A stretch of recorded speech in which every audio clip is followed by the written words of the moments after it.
Hello, my name is Todd Doleshal with Elevated Retirement Solutions. Thank you for listening to this first session here that we're going to be focusing on retirement plans and different best practices and this as relates to retirement plans for organizations.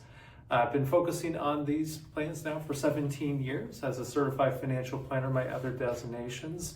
And today we're going to be talking about the first myth, which is going to be focusing on fees.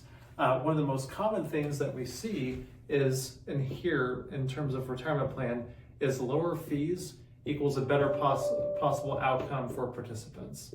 Unfortunately, lower fees does not mean the best experience. Oftentimes we find that investments that might be slightly more expensive based upon share class, investments, etc. might be getting a higher return, especially on a risk-adjusted basis. And that becomes really difficult for employers to document the rationale if they just pick the cheapest investments and service providers across the board.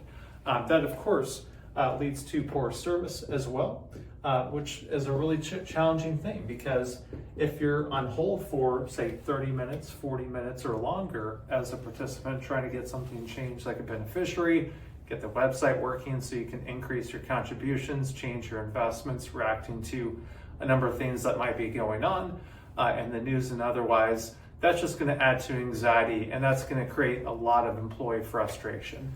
And that's really the last thing that we want to do, right? Because the whole point of helping this is to make sure that employees really do feel good about the benefits that they have and the organization that they work with. So in this case, it becomes a situation where the 401k becomes a deterrent rather than something that attracts great talent to your organization and keeps them there. As well, of course, if the organization is dealing with fielding phone calls and other things that the record keeper should be doing, which is the person in the institution that holds the assets, make sure deposits are done on a timely basis, the website that you look at, participant balances, etc., that is going to waste the employer's time.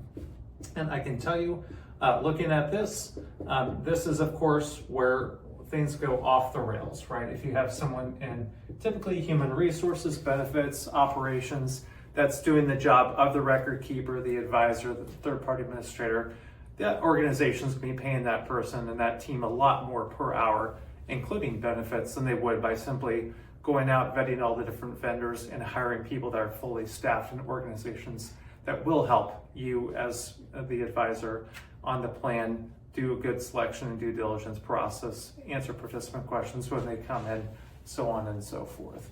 So with that, there's a really easy way to take a look at this and see what's reasonable for services based upon the scope of work.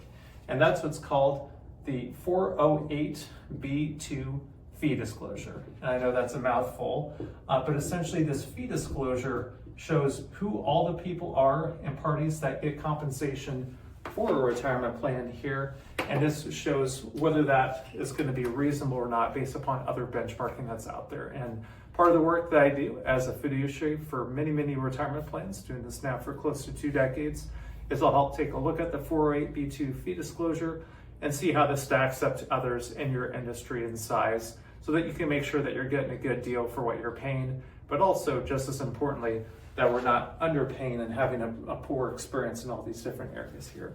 So thank you so much for attending. Feel free to reach out to me with questions, thoughts, or concerns, or you can click on that book time with me calendar link down below. Thank you.